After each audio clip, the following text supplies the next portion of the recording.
You buy a Bugatti, you spend $1 million, maybe two, maybe more. And then something breaks, and suddenly you realize something nobody warned you about. You don't own this car. Not really. Because when it breaks, there's only one place it can go. One company decides whether your machine lives or dies. And they decide the price, and they decide the timeline. And if they say no, your hypercar becomes the world's most expensive paperweight. One company that holds every key, controls every part, sets every price, and answers to no one. Nobody has stopped this yet. And until someone does, every Bugatti owner better hope their car never breaks down outside of Bugatti's goodwill. Because that goodwill might be the only thing standing between them and a very expensive, very beautiful, completely immovable piece of sculpture. This is not a theory. This is a pattern. And it has now happened publicly, visibly, undeniably, twice. First with Matt Armstrong rebuilding a crashed Bugatti Chiron Per Sport. Then with Mark McCann and his Veyron, sitting broken right now, stuck with a gearbox that nobody seems allowed to touch. Two different cars, two different owners, two different situations. And somehow they both lead back to the exact same place. Bugatti. So the question we need to ask today is this. Is this a coincidence, or is this the system working exactly as designed? If you're into deep automotive investigations, if you love stories that pull back the curtain on what's really happening inside the luxury car world, subscribe right now. Because this channel goes where most people don't. Let's get into it. Matt Armstrong is one of the most respected names in automotive rebuilding. The man takes wrecked, flooded, destroyed vehicles and brings them back from the dead. He has done it with cars most people wouldn't even look at twice. So when a flood-damaged Bugatti Chiron Per Sport landed in his hands, the automotive world watched. Because if anyone could do it, Matt could. Except what Matt discovered wasn't just a technical challenge, it was a structural wall. A system built around the idea that certain components cannot and should not be repaired by anyone outside of Bugatti's own network. Sealed systems, proprietary tools, parts that take months to quote. Processes that seem designed to funnel every serious repair back through the factory. Matt found ways around some of it. He pushed hard. He documented everything publicly. And in doing so, he accidentally exposed something that Bugatti probably never wanted talked about at this scale. And now it's happening again. Same pattern, different car, different owner, same wall. Mark McCann owns a Bugatti Veyron, and his Veyron has a broken gearbox. And Mark, a man who clearly has the resources and the passion and the connections you'd need to actually deal with a situation like this, is effectively stuck. Because the gearbox in a Veyron is not something you just take to a specialist and get sorted. It's a sealed unit. It's proprietary. The tools required to properly diagnose and repair it are not widely available. And Bugatti's willingness to support repairs happening outside their controlled network appears to be very limited. Which means Mark is staring at a car that cost him well over $1 million. A car he loves.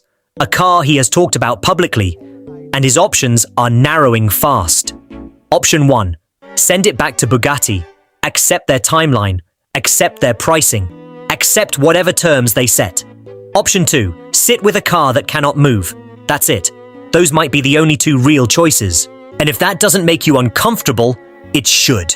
Because we are talking about one of the most expensive production cars ever built. And its owner is sitting there with almost no leverage at all. And here is the part that should make every car enthusiast uncomfortable. If it can happen at the top of the market, it can happen anywhere. The precedent being set in Molsheim does not stay in Molsheim, it travels down the price ladder. It gets quietly adopted by other manufacturers who are watching very closely to see what they can get away with. Today, it is a Veyron sitting in a shipping crate. Tomorrow, it is your car. Your diagnostic port locked behind a proprietary system.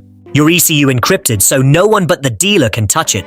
Your repair options narrowed down to one, and that one charging whatever they want because competition has been designed out of existence. The manufacturers will call it quality control. They will call it safety. They will call it protecting the integrity of the vehicle. But there is another word for a market with only one seller and no alternatives. And that word is not quality. That word is captivity. So the next time someone tells you right to repair is a niche issue for farmers and phone users. Remember Mark McCann. Remember the Chiron. Remember that the most expensive road car ever built can be reduced to an ornament the moment its maker decides the relationship is over. You do not truly own what you cannot fix. And until the law catches up with that reality, ownership is just another word they let you use. So let's talk about why this keeps happening. Because it's not random. There is a logic to it, even if that logic is frustrating to anyone who believes in owners' rights. Bugatti builds cars to an insane level of engineering complexity. The Veyron has 4 turbochargers, 10 radiators, a 7-speed dual-clutch gearbox that was revolutionary when it launched and is still one of the most complicated transmission systems ever put into a road car. The Chiron pushed the engineering even further. These machines are not like anything else on the road.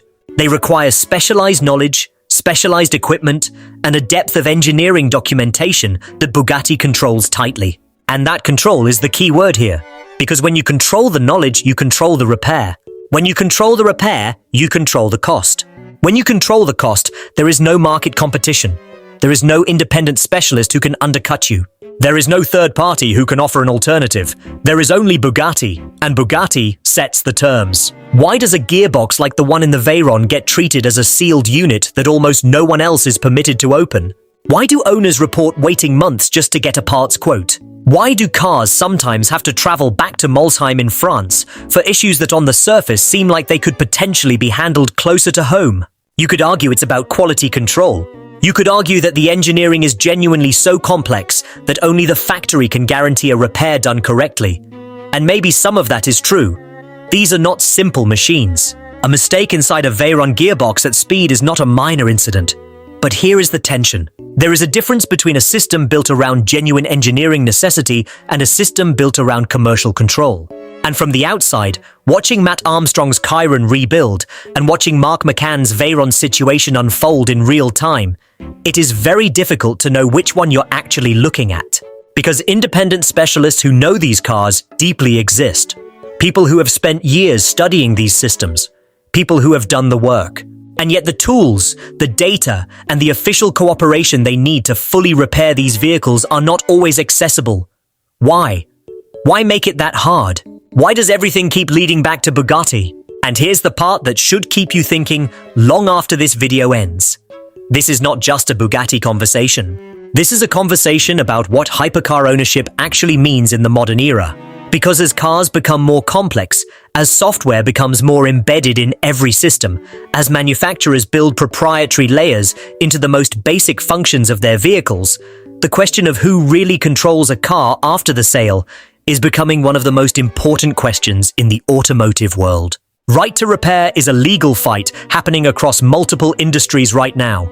Farming equipment, consumer electronics, medical devices, and increasingly, cars. Because the same logic applies everywhere. You paid for it.